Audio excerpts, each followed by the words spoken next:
Buenas noches, estamos acá en otra edición de lo que denominamos Patria al Hueso. Patria al Hueso es un programa que tiene como finalidad llevar herramientas al televidente, al oyente, al cibernauta, para que de alguna manera podamos poner de pie nuestra provincia tan postergada, podamos tocar temas que realmente nos interesan y que por ahí, por distintos tipos de condicionamiento, no se pueden tocar. En este programa vamos a hablar, en este caso particular, con un invitado que realmente estuvo trabajando todos estos 4 años en el Congreso de la Nación. Es una persona que caminó las calles de Jujuy, supo realmente lo que es estar del lado del trabajador, y por ese motivo, ¿no? Es que decidimos con la producción invitarlo acá a Alejandro Vilca, quien accedió a charlar abiertamente, sin agenda, sin protocolo, sin condicionamiento, como son las pautas de este programa, y a quien le doy la bienvenida, y más que nada a todos ustedes por seguir acompañándonos, por seguir apostando al crecimiento de este programa, en el cual ya tuvimos muchos candidatos a concejales, exdiputados que pasaron por acá, y sobre todo gente del deporte, de la cultura, gente que a Jujuy le aporta mucho. Así que sin más, te doy la bienvenida, Alejandro, a este programa, y bueno, ojalá que pueda ser de provecho tanto para vos como para toda la audiencia en los minutos que podamos conversar. Ale, Roberto, agradecerte por el espacio y sobre todo un poco, ¿no?, para que la gente nos conozca y también conozca las ideas, ¿no?, porque son momentos donde por ahí hay elecciones, debate. Bueno, la intención justamente es que la gente sepa lo que piensan los candidatos, cuáles son las propuestas, y creo que eso hace más rica a las elecciones, ¿no? Porque muchas veces se vota la cara o la figura o el sello, y muchas veces no se sabe, ¿no?, quién está detrás de esa figura que está en la boleta, ¿no?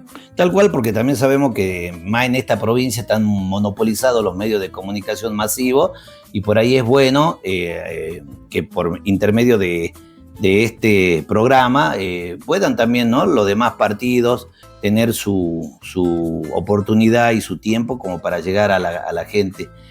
Nosotros con la producción hemos quedado en tocar distintos temas, ¿no? Porque vemos que la realidad no abunda. Por ejemplo, afuera del aire ya estábamos hablando de temas a nivel nacional, que es donde más te desempeñaste, pero también fue muy importante, ¿no?, con el comienzo de esta gestión del presidente Milei, lo que fue la lucha con la ley base, con el RIGI, que ahí tuvieron muchísimo trabajo, ¿no?, todos tus compañeros de bloque, todo el partido, cómo se puso, porque considero que ustedes advertían que esto que estamos pasando ahora iba a venir a raíz de esas leyes, ¿no? Mira, fue algo importante, como vos lo decís. Vos sabés que siempre sostuvimos que Jujuy se había transformado en un laboratorio de lo que podía ser o lo que podía venir más adelante, ¿no? Yo creo que muchas cosas que pasaron en Jujuy después lo tomó el gobierno de Javier Milei, ¿no? Y un poco lo que vos decías, ¿no?, esto de lo del RIGI, de la ley bases, fue un base de las políticas que llevó Gerardo Morales. Mira, una cuestión clave: el derecho a la protesta. Otro, la entrega de nuestros recursos. Bueno, lo del RIGI era parte de las políticas que ya tenía Gerardo Morales acá, de entregar el litio a las grandes empresas para que saquen nuestros recursos, ¿no?, a cambio de prácticamente cero impuestos, ¿no? O sea, se llevaban todo y están saqueando la provincia. Entonces, yo creo que eso fue alguno de los elementos, además de muchas reformas laborales, ¿no?, que la viven todos los trabajadores estatales. Hoy el gobierno de Javier Milei la está aplicando, ¿no? El tema de la flexibilización laboral, el tema de la precarización laboral, los intentos de privatizar la salud, la educación. En ese sentido, creo que la ley bases fue algo que nosotros ya empezamos a decir: che, esto ya lo vivimos en Jujuy, hay que enfrentarlo. Por eso, cuando asumió Javier Milei, muchos decían: che, se viene la derecha, pero cuando había que enfrentarlo, lo encontramos nosotros solos, la izquierda. ¿Y por qué pensás que legisladores del Partido Justicialista, como es el caso de Carolina Moisés, acompañó el RIGI y otras leyes más que sacó este gobierno tan antagónico a lo que realmente propone el peronismo? Mira, porque hay lobbies. ¿Qué significa lobby? Que hay empresas que impulsan estas políticas. A ver, yo creo que acá Gerardo Morales, cuando lo impulsó, fue porque habían empresarios que le pusieron plata para impulsar su campaña, porque había negocios detrás. Entonces, bueno, él obedece a esas políticas, ¿no?, de los grandes empresarios. Y creo que así como Carolina Moisés y otros tantos diputados que eran del PJ, supuestamente opositores, hubo otros que uno ya sabe, ¿no?, que son de la derecha, que son como el PRO, la UCR, y van a votar, porque hay lobby económicos que te dicen, mirá, nosotros ponemos plata y queremos que se apruebe esto. El caso del RIGI, ¿no?, de la minera. Hay empresas petroleras que también pusieron plata para otras leyes. Acordate la ley del tabaco, que también habían empresarios del lobby tabacalero que ponían plata para decir, che, voten esto y no voten lo otro, para dar beneficio a uno y castigar a otro. Claro, en medio de esto, ¿qué es lo que saca como conclusión? Que la vieja política sigue existiendo. Esa vieja política que por uno recuerda del toma y daca, de comprar los votos, existen y siempre va a existir mientras gobiernen los políticos que representen a esos intereses empresariales. Porque esos son los que se venden. ¿Entendés? Yo creo que es tan cierto lo que vos decís, porque de alguna manera, cuando se tratan temas muy importantes que favorecen a intereses multinacionales, de alguna manera salen, como fue la ley base, el RIGI, y en otros casos, cuando se había tratado de la ficha limpia, no salió. A mi parecer, porque justamente ese no es un tema que le interese tanto a las multinacionales o a los países extranjeros, ese tipo de leyes, porque simplemente no le influyen, pero en los temas económicos trascendentes, me parece que ahí es donde tuvo el acompañamiento de sectores que muchos ciudadanos quedamos sorprendidos de la manera de votar. Te doy un ejemplo, el caso del aumento a los jubilados. Te voy a decir, ¿a alguien le interesa? Mira, le interesa a los trabajadores, a los sectores populares, pero llegó el caso de que el gobierno de Milei volteó esa ley con un veto y después cayó en el Congreso, o sea, no la pudimos sacar. ¿Pero por qué? Porque actuaron otros intereses y decir, che, total, los jubilados no le importa nada. Ah, pero cuando había que discutir cosas para los empresarios, ahí sí, hay muchas leyes que supongo que han beneficiado a sectores del campo, a sectores de la informática. Bueno, el muchacho Galperín, el Mercado Libre, hay una ley, la ley de economía de la inteligencia. El tipo se favorece con exenciones de impuestos. Ahora, cuando es para los jubilados, ahí nadie le quiere levantar la mano, ahí total. Y eso muchas veces son los sabores amargos que por ahí uno tiene en la política, de decir, che, los jubilados se lo merecían. Bueno, yo creo que eso muchas veces es el juego por ahí perverso, ¿no?, de las mayorías y minorías. Hoy la izquierda por ahí somos una minoría. Nosotros creemos que somos una minoría intensa, somos 5, pero hablamos y no nos callamos, mientras hay otros bloques que son más grandes, pero hay estados de los que se venden porque, a ver, algo que por ahí la gente tiene que saber, que cuando asumió Javier Milei era una minoría. Si llegó a aprobar leyes como esa fue porque había muchos diputados de otros bloques que se vendieron, que se pasaron del otro lado.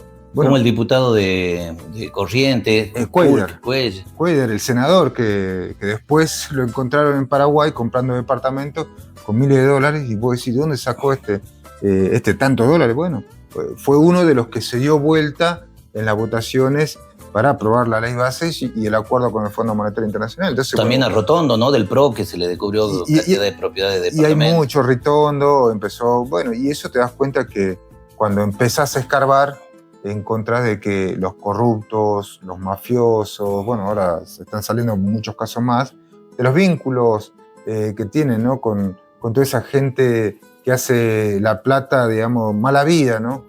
Y ese es un problema, ¿no?, porque por ahí eso causa mucha bronca en la gente, por eso uno ve que mucha gente no va a ir a votar, que dice, no, estoy harto de la política, y capaz que tiene razón, ojo, tiene razón, porque eso genera hastío.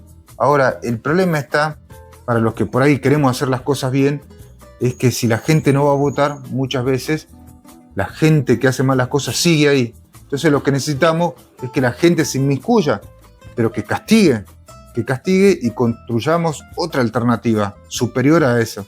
Por eso, bueno, parte del Frente de Izquierda, por lo menos queremos construir un partido de los trabajadores, pero también llamamos a toda esa gente que tiene mucha bronca, que está decepcionada, a que vaya a votar y que castigue a esa gente, que utilice el voto para enviar un mensaje, que castigue a esa gente que la defraudó, que es corrupta, para terminar con esos métodos, y que empecemos a construir otra alternativa. Bueno, ese es un poco el desafío, ¿no? ¿Cuál va a ser la alternativa que viene, ¿no? Bueno, mira, hablábamos antes de comenzar el programa fuera del aire, el rol que tuvo el concejal de izquierda acá, Mamaní, en el municipio capitalino, porque pocos sabían, ¿no?, de esa exención impositiva que hizo casi de modo discrecional acá el municipio a una empresa de Rivarola.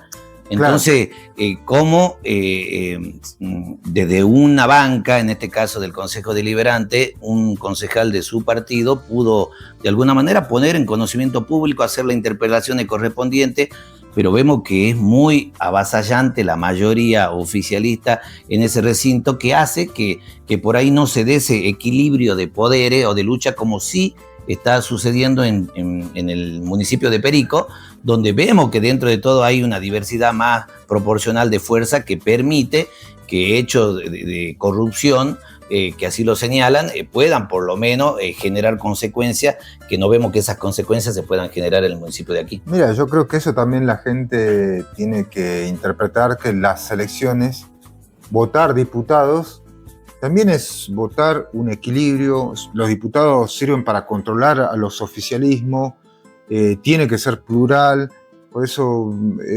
digamos, es una pelea ya casi histórica que siempre sostuvimos y por ahí coincidimos mucho con vos, Roberto, el eliminar el piso electoral del 5%, porque eso hace de que los pocos diputados que lleguen de las fuerzas más grandes, entonces no haya pluralidad. Entonces vos tenés una legislatura donde prácticamente está copada de radicales y peronistas, somos muy pocos los diputados de izquierda, pero al ser socios los otros, parecen como si fuera una escribanía, lo que dice el gobernador o lo que negocian los grandes aparatos, chao, sale rápido, y ahí es donde se tejen los acuerdos. Y en muchos consejos deliberantes también. Entonces, muchas veces, a pesar de que somos pocos, cuando hay un reclamo popular, se puede revertir eso, ¿no? Así como en Palpalá lo hicimos con lo que fue el proyecto del GIRSU, cuando querían aplicar esa tarifa que le iba a favorecer a Rivarola, porque implicaba también avanzar con la privatización, se logró pararla, ¿no? Porque hubo un reclamo.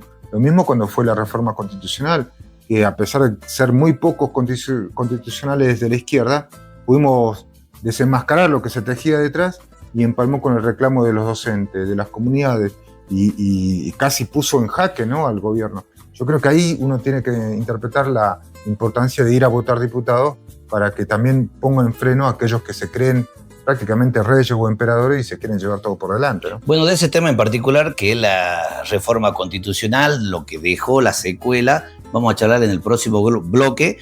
También vamos a tocar el tema del triple crimen que se dio en Buenos Aires porque está vinculado al narcotráfico e involucrado en nuestra frontera de Jujuy con Bolivia. Entonces, temas sensibles como eso y como la situación particular y convulsionante que se dio en Jujuy a raíz de la denuncia que tuvo el fiscal Lelo Sánchez. Recordemos que un fiscal general, que en la nueva constitución se le dio un rango preponderante, ¿no?, al Ministerio Público de la Acusación, que son temas tan candentes que en el próximo bloque vamos a tocar acá con Alejandro. Vamos a un corte y volvemos.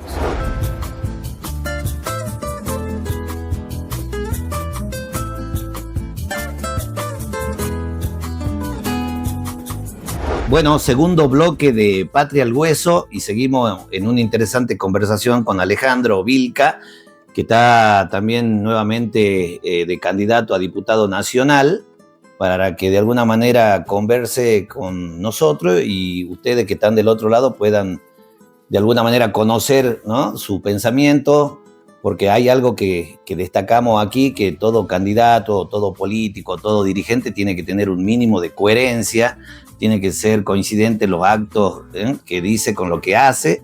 Y bueno, nos había quedado pendiente ingresar en otro tema tan sensible y tan resonante, que para muchos lo utiliza el gobierno nacional al tener al frente a una ministra de Seguridad, justamente un tema tan sensible para muchos, tocarlo como un éxito para el gobierno, para ver si de ese modo merma esa diferencia abismal que en la última elección en la provincia de Buenos Aires lo dejó un poco preocupado, ¿no?, al Partido de la Libertad Avanza, pero que nosotros en este caso en particular lo tocamos desde el punto de vista como jujeños, porque en el caso particular de del triple asesinato, ¿no? De triple femicidio por una vinculación narco, nos dejó preocupado a todos. Y bueno, estoy acá con Alejandro porque todo lo que son delitos federales lo legisla justamente el Congreso de la Nación. Entonces, en este tema tan sensible en el cual uno de los integrantes de esa mafia pudo salir del país por nuestra provincia, bueno, lo tengo acá para preguntarle a él cómo considera, ¿no?, que pudo pasar la permeabilidad de nuestra frontera por un lado.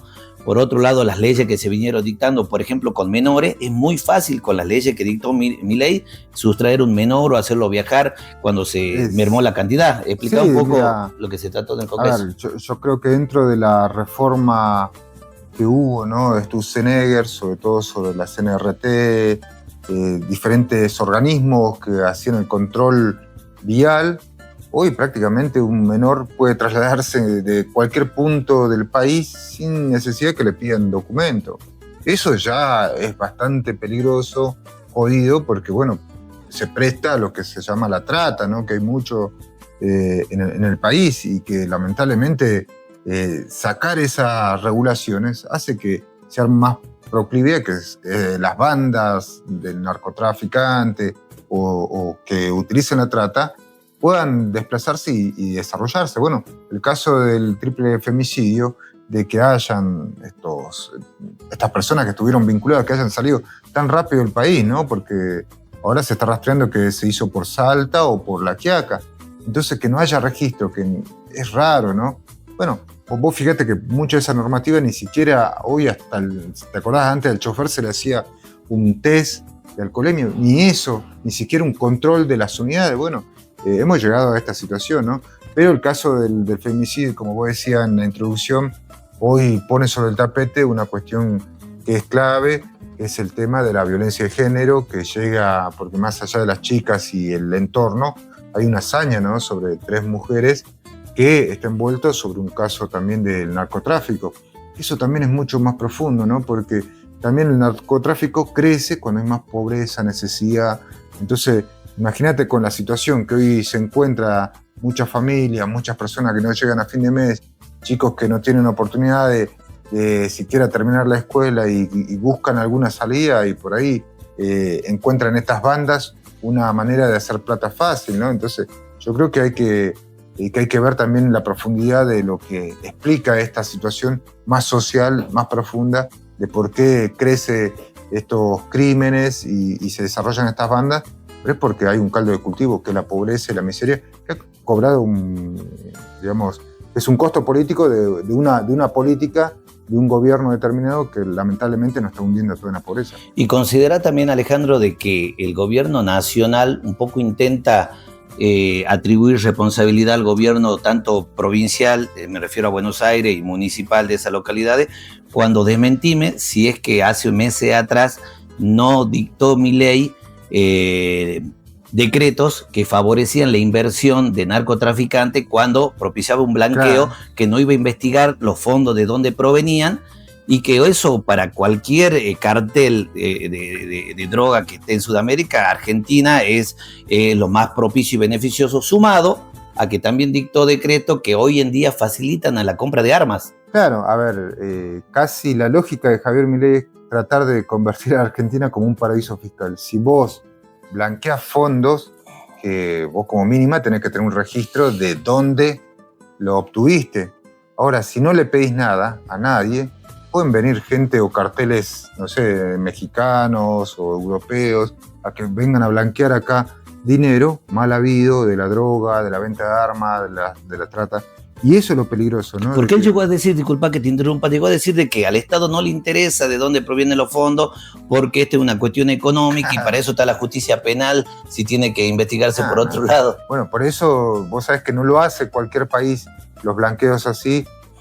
Argentina lo hizo de forma excepcional, pero es mucho más profundo. Vos fíjate que hasta hay normativas y hay, incluso, mirá, más precisamente te voy a dar un ejemplo. Cuando Javier Milei planteó la reforma de la electoral, planteó una reforma profunda, donde incluso había agregado un punto de que iba a quitar todo lo que era el financiamiento de los partidos, el financiamiento público, a decir que los partidos se tenían que financiar de forma privada. Eso hay que prestar atención, porque vos imagínate que eso puede venir cualquier inversionista, ni siquiera sin que vos registres quiénes son, puede venir financiamiento, qué sé yo, de narcos, de gente de trata, así como empresarios, financiar partidos políticos. Bueno, eso es lo que está pasando justamente. Entonces, como tema de hoy en día con lo que le está pasando a Esper, al diputado nacional. Bueno, es un tema candente que vos lo planteaste ahora, que ahora muchos lo habrán visto en los principales medios, como en el 2019 Esper, teniendo un vínculo, ¿no?, con Fred Machado, alguien que está ligado al narcotráfico, al lavado de dinero, estafas, y no solamente le había prestado un jet privado, una camioneta que era blindada en el 2019 para su candidatura, sino que también ahora salió, y bueno, esto en el juzgado, creo que de Texas, salió un fondo fiduciario donde se depositaba más de $200.000 a Esper. Ahora, ¿cómo lo explica eso? Bueno, es el vínculo que existe velado del financiamiento privado. Así como decíamos al inicio del programa, hay lobbies que financian candidatos, bueno, también hay lobbies de estos narcotraficantes que financian algunos candidatos y hoy lo envuelven en un gran escándalo a La Libertad Avanza, teniendo el principal candidato, ¿no?, del principal distrito, provincia de Buenos Aires, como José Luis Esper, envuelto en un escándalo que no sé cómo lo va a tratar de despegarse, porque como te decía, ya la justicia de Texas, con un fondo fiduciario, salen los registros de dónde fue la plata, y bueno, José Luis Esper es como el principal indicado, ¿no? Ahora vamos a ver cómo actúa la justicia argentina. Llama la atención que para este tipo de cuestiones que son realmente de interés público, que son realmente tema trascendente para toda la sociedad, sea lenta, ¿no?, la justicia. Y te digo algo, por ejemplo, por violencia de género, con la mera denuncia que haga una mujer, por ahí a las horas ya lo están excluyendo al hombre, de manera aunque sea preventiva, pero ya la justicia actúa. Acá tenemos el caso de Libra, el caso de la estafa con moneda virtual, tenemos el caso de la denuncia de Pagnolo, tenemos ahora este caso y vemos que la sociedad en general se da cuenta de que la justicia, no solo en nuestra provincia, sino a nivel nacional, está con un descreimiento muy alto, ¿no? Yo creo que, la justicia muchas veces ha jugado como... se ha ubicado según el gobierno. Como con Macri jugaba más, cuando después estaba Alberto Fernández también jugó en algunos casos, ahora que está Milei está jugando para el gobierno de turno. Entonces eso no le hace, primero que la justicia, digamos, pierde ya la credibilidad de ser una justicia independiente, sino que lamentablemente siempre está, parece, jugando del lado del gobierno de turno. Cuando ve que ya el gobierno se está hundiendo, por ahí le suelta la mano. Pero lo que vemos, como vos decías, ¿no?, casos como el del caso Libra, que todavía no avanzó la investigación. O sea, el caso de los audios españoles sobre las coimas en el Andis, hay denuncias en el PAM y hay denuncias en el ANSES de casos así. O sea, bueno, ahora estamos con esto de José Luis Esper y la justicia todavía está demorando un montón. Ahora, ¿por qué lo hace? ¿Por qué demora? Bueno, porque hoy son el gobierno de turno, porque si llegaría a avanzar, se caería primero el discurso del gobierno, ¿no? Que antes, ¿te acordás que decía que iba a ir contra la casta, contra los corruptos, contra los chorros? Bueno, resultaron ser lo mismo que los anteriores gobiernos, que Alberto Fernández, que tal vez que Macri. Bueno, yo creo que eso es lo que busca proteger el gobierno de Javier Milei en complicidad con la justicia, pero no sé hasta cuánto le dure, ¿no? Porque no puedes tapar el sol con un dedo, y yo creo que eso la gente se da cuenta y por eso empieza a, como decía, ¿no?, a votar en contra de este gobierno. Ya fue en provincia de Buenos Aires, ahora hay que ver el 26 de octubre, pero lo que vemos es que el gobierno cada vez más se está retrocediendo en el apoyo popular, ¿no? Cada vez la gente se ve más decepcionada y está buscando otra opción, ¿no? Perfecto, vamos terminando el segundo bloque, vamos al tercero, nos quedan todavía varios temas para charlar con Alejandro, el tema principalmente de lo que está pasando acá en la provincia de Jujuy, a ver qué leyes se pueden llevar a Buenos Aires como para que salgan y nos beneficiemos todos acá en nuestra provincia. Eso y mucha otra cosita más la vemos en el último bloque. Gracias.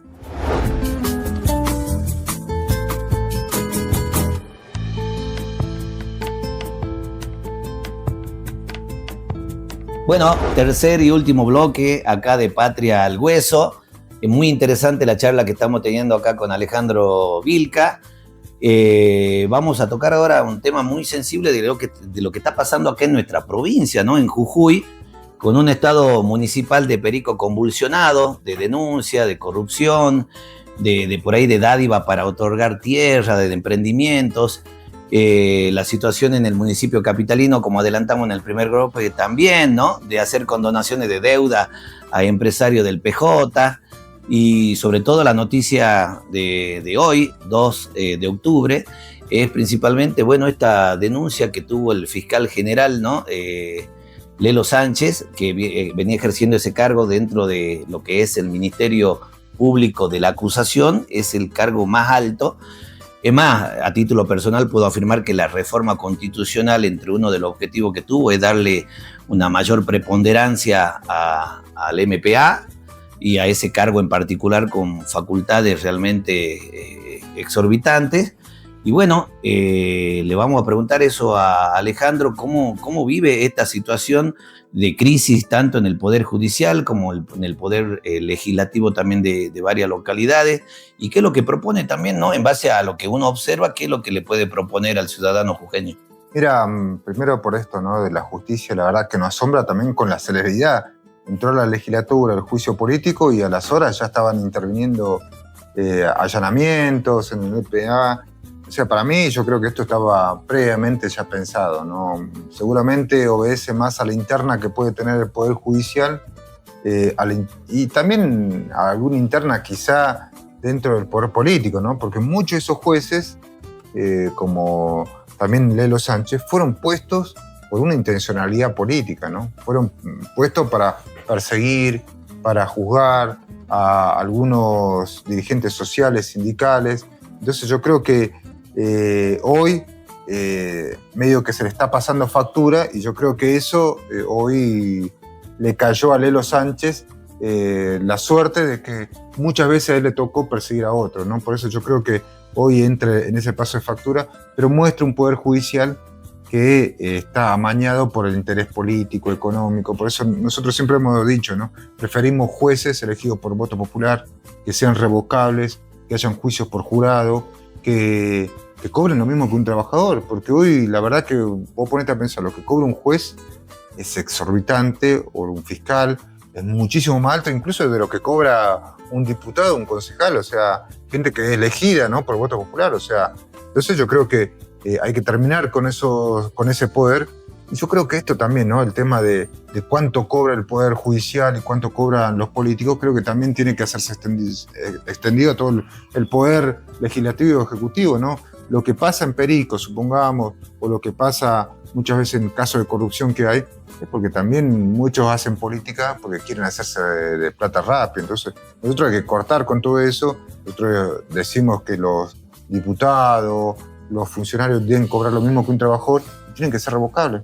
Porque si no, la política ya se transforma en un negocio para los que hacen política o para los lobbies empresariales, los que representan, pero no para servir lo que verdaderamente la gente necesita, que son soluciones, ¿no? Mejorar su vida. Para eso tiene que estar la política. ¿Y qué se necesitaría para que podamos tener esos cambios profundos que implican modificar leyes de fondo, como también la Constitución?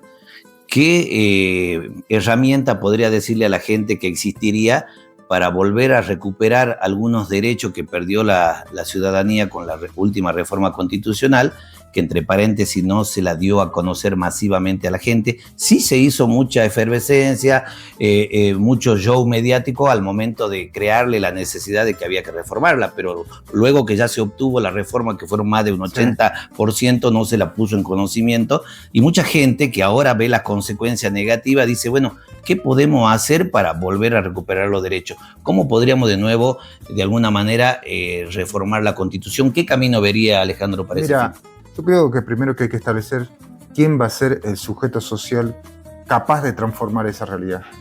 Lo será la clase política, serán los ricos, los empresarios. Yo considero que es el pueblo trabajador, las mayorías.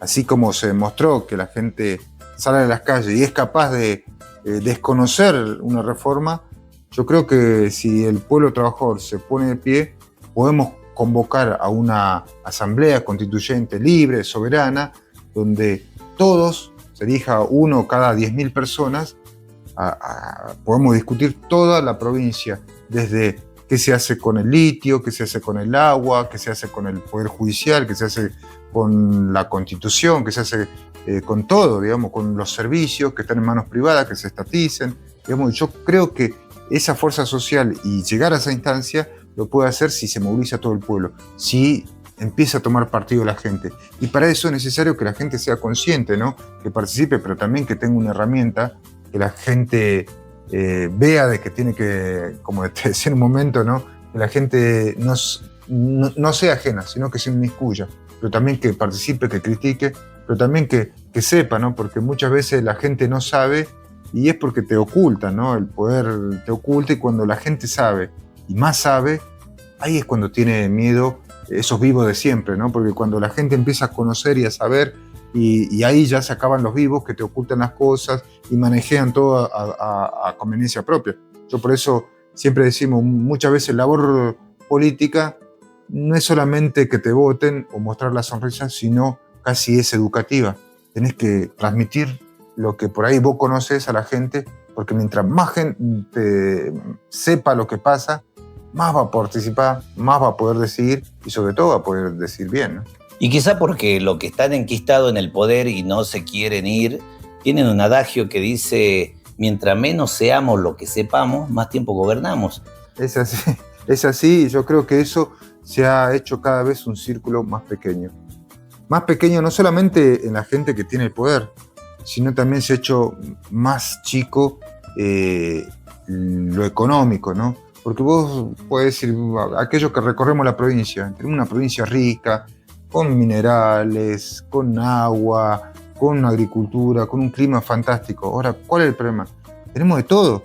El problema está que toda esa riqueza va en función de un pequeño grupo, de un par de familias, de un grupo de empresarios, pero el resto de los jujeños vivimos mal. Vos tocaste un tema importante recién al decir el agua.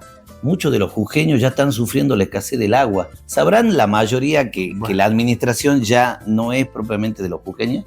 No, claro, mejoró los negocios que hay ahí, porque el próximo oro de los próximos siglos va a ser el agua. Entonces, algo que es muy rico en nuestro país, bueno, ya los ojos están puestos desde Estados Unidos, están mirando acá, desde China, desde Israel están mirando eso, porque lo que quieren es nuestra riqueza. Por eso yo creo que lo que siempre tenemos que reivindicar es todo lo que tenemos, pero que lo controlemos nosotros, no que vengan otros a saquearnos. Porque si no, siempre vamos a repetir esa historia triste que tiene la Argentina, que somos un país que nos saquean. El FMI, los yanquis, los chinos, otros intereses foráneos, cuando nosotros, por lo menos estoy convencido que la única salida es que si los trabajadores tomamos el poder, tomamos el eje de la industria, de nuestra riqueza, y la ponemos en función de las necesidades sociales. Siempre hemos dicho, y capaz que esto hemos compartido muchas veces, Argentina produce un montón de alimentos, y vemos chicos que tienen hambre, que no tienen para comer. ¿Y por qué? Porque todo ese alimento va a venderse afuera para que se hagan ricos unos pocos empresarios y muchos tengamos hambre. Harina, trigo, carne, lamentablemente seguimos siendo pobres, pero es porque nos saquean. Y esto hay que poner un fin, ¿no? Así es. Alejandro, ¿qué consideras que te pueda diferenciar de tus otros candidatos que también van a competir en este 26 de octubre? Me refiero a, por ejemplo, el candidato de La Libertad Avanza, a Mario Pizarro con el oficialismo, a la Cigarán, y otros candidatos también del PJ. ¿A qué podés decirle a la gente que podés proponerle que te diferencie de ellos? Mira, creo que es simple, ¿no? Si vos vas a ver, todos son candidatos de los empresarios. Pascutín, el empresario del tabaco, González, creo que de la Cámara de Empresarios del Combustible, bueno, Cigarán y Pizarro representan los intereses de Gerardo Morales, bueno, Leila Char también a su modo era amiga de Rivarola, ahora se cambia, qué sé yo, pero la única voz de los trabajadores y que siempre ha peleado y ha estado siempre al lado de los reclamos sociales y democráticos ha sido la izquierda. Yo creo que eso la gente sabe, ¿no? Que cuando hay algún reclamo, algún sector, está a la izquierda. Sabe que nosotros no nos vendemos, porque es fácil, yo siempre le digo a la gente, es fácil cuando hay elecciones, se aparecen todos los candidatos con la sonrisa, pero cuando te bajan los salarios, cuando hay que salir a las calles a movilizarse, cuando se te cierran las puertas, cuando te despiden, ¿quién está? La izquierda. Bueno, eso yo puedo dar fe, Yo porque cuando eso... fue el tercer malón de La Paz a Buenos Aires, y precisamente tuvo más de un mes apostado ahí en Plaza Lavalle, en ese momento, que realmente para lo que implica, ¿no?, un originario tener que salir de su provincia y tener que vivir literalmente en una plaza, en condiciones que mucha gente de Buenos Aires pensaban que era gente indigente, y yo tenía que aclararle que no es gente indigente, es gente que en su localidad tiene cualquier cantidad incluso de ganado, de tierra, pero está yendo ahí a un reclamo, y fueron pocos los dirigentes los que realmente ahí estuvieron acompañando. Te digo más, ahí no estaba ni Snopek, no estaba Leila Chaer, no estaba, bueno, ni que hablar los diputados de la UCR, ¿no? Ni los libertarios cuando existían tampoco, ni a voluntad propia. Estábamos nosotros, yo me acuerdo que hasta no tenían posibilidad de tener un baño. Fuimos con nuestra fuerza, alquilamos un baño químico para que le den. Era el gobierno de Alberto Fernández, acordate. Ni siquiera Alberto Fernández le abrió, no sé, aunque sea una oficina, algo de desarrollo social para que la gente vaya a cubrirse. Había lluvia, hacía frío, y estuvieron ahí las comunidades. Bueno, eso es lo que por ahí la gente creo que tiene que valorar, que nosotros no nos vendemos. Muchas veces hemos sufrido críticas, pero siempre hemos dicho que somos consecuentes. Siempre hemos aclarado que ganamos lo mismo que un trabajador, que el resto de la dieta va a un fondo de lucha, de ahí donamos a todas las luchas sociales, digamos. Con eso, lo poco que tenemos, hacemos campaña. No hacemos política para hacernos ricos. Siempre le decimos, porque yo a los jóvenes que por ahí nos cruzamos, dicen, che, pero ustedes tienen algo para dar. Mira, nosotros hacemos política por convicciones, por ideas. Si por ahí alguien quiere hacerse rico, tiene que ir al PJ, a los radicales, a la Libertad Avanza, los que siempre estuvieron en el poder. Nosotros no nos puede financiar ningún lobby, ningún empresario, porque nosotros siempre defendemos a los trabajadores que luchan contra los poderosos. Entonces yo creo que eso nos da por lo menos la satisfacción de que si la gente nos vota, vamos a estar en el Congreso siendo la voz del pueblo trabajador, pero también defendiendo sus intereses, ¿no? Digo, muchas veces te cuento una anécdota, cuando siempre salimos a defender a los jubilados, un periodista me dice, che, pero vos te han pegado, te han gaseado y seguís acá. Sí, le digo, porque, ¿sabes qué? Mi vieja se jubiló como con la mínima. Yo la perdí en pandemia, pero yo te juro que si mi vieja estaba viva, hubiera estado marchando. Y yo por eso me duele que la policía, la gendarmería le pegue a esa señora, porque digo, loco, ahí estaría mi vieja. Entonces, por eso tengo que defender, casi como es algo casi de principio que tenés que estar ahí. ¿Cómo puedes permitir que le peguen a los abuelos? Y ahí, como te vuelvo a repetir, no le encontraste ni a Leila Char, ni a Snopek, ni a Rizotti, ni a Sarapura, los diputados que estaban, ¿no? Ni a Quintar, ¿no? Y creo que tampoco acá. Ahora todos son críticos de Milei, pero bueno, cuando las papas pelaban, no estaba nadie, estaba a la izquierda. Y ahora que se estaba por votar la ley de presupuesto, es bueno decirlo, ¿no?, con respecto a los jubilados, porque poca gente, y hay algunos que todavía están apostando al gobierno de Milei, en decir justamente cuánto aumentó los recursos a la CIDE, cuánto aumentó en la compra de equipamientos militares o aviones que son... los F-16 que trajeron de Suiza, creo que, bueno, mira, si vos contabilizas con lo que se va a la CIDE, ya podrías haber dado lo que pide discapacidad, por lo menos. Si vos haces una comparación de las exenciones de impuestos que se dieron ahora, ¿no?, al agro, no me acuerdo cuánto era aproximadamente, pero te alcanzaba para pagar el aumento de las jubilaciones, el aumento de la universidad, a la discapacidad, cosas que este gobierno te dice que no hay plata, pero para los empresarios sí hay. Entonces, basta que nos mientan, viste, que hay plata para los ricos, pero no para el pueblo trabajador. Por eso, creemos que hay que terminar con estos gobiernos que gobiernan para los poderosos y no para el pueblo. Por eso hay que dar vuelta a este país, y para eso necesitamos hacer una nueva fuerza política, ¿no? Por eso la izquierda está peleando por construir un partido de trabajadores donde toda esa gente decepcionada que luchó contra Milei, que lucha contra gobernadores como esta, podemos construir una nueva herramienta que supere los viejos partidos y plantearnos ese desafío, ¿no?, que gobiernan las mayorías, y echar a patada a estos empresarios que solamente piensan en su interés, ¿no? Y que, para terminar, ¿qué te faltó o en qué querés profundizar de ser nuevamente electo diputado nacional en el Congreso? Mira, nosotros tenemos varios proyectos, que eso también, ¿no? Por ahí está bueno explicarle a la gente que el Congreso tenés 257 diputados, nosotros somos 5. Y hay veces que por ahí uno se va masticando, como se dice, impotencia, ¿no? Porque presenta muy buenos proyectos y a la mayoría no le interesa, ¿no? Supongamos nosotros presentamos una ley, ¿no? Que es la ley intercosecha, interzafra, para que los trabajadores rurales, una vez que termina la zafra, puedan cobrar el resto del año. Quedó en comisiones. Esto que te decía, este proyecto de ley que todo diputado o funcionario gane lo mismo que un trabajador. Mirá que la Libertad Avanza decía, no, que nosotros donamos nuestro sueldo. Loco, aprueben esa ley. Así todos los diputados y funcionarios ganan lo mismo que un trabajador. Ni eso. O sea, hemos planteado la jubilación, ¿no? Que las jubilaciones cubran el costo de la canasta de un jubilado. También nos salió que todos los trabajadores cubran el costo de la canasta familiar, algo elemental, digamos, que ningún trabajador, nada, qué sé yo, que se estaticen los recursos estratégicos energéticos de la Argentina, que se estaticen, que no estén en manos de las empresas multinacionales, ¿no? Tampoco. Esa considero que es una muy buena propuesta, porque cuando la gente dice no hay plata o de dónde sacamos, actualmente, desmentime, no es más de un 3% y de lo que las grandes empresas declaran. O sea que tenemos tanta riqueza que no está bien explotada o bien vendida a extranjeros, que de ahí podrían salir fondos suficientes. Sí, o tomar un criterio que vos decís, primero hay que abastecer al país y lo que sobre lo vendamos, no hay ningún problema. Pero no puede ser que se piense más en vender y después si sobra para el país. Entonces no tenemos gas, tenemos los combustibles más caros. Tenemos litio, podríamos desarrollar la industria de, qué sé yo, automotriz con energía, digamos, renovable, ¿no?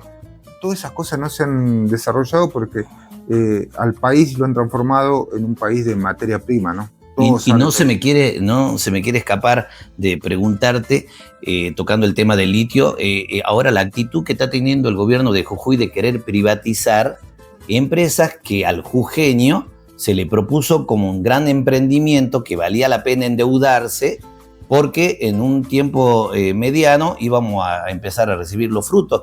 Y ahora empezamos a noticiarnos que empresas que en su momento han sido vendidas como algo próspero para todos los jujeños se quieren privatizar. Yuma, Canavas. Bueno, ahí vemos, ¿no? el negocio del Estado, donde todos quieren privatizar, y por eso es chocante o por hipócrita quererse diferenciar con Milei si es el mismo discurso, ¿no? Querer privatizarlo. Faltaría que, bueno, que quieran volver a animarse a querer privatizar el sistema de salud, como lo intentaron.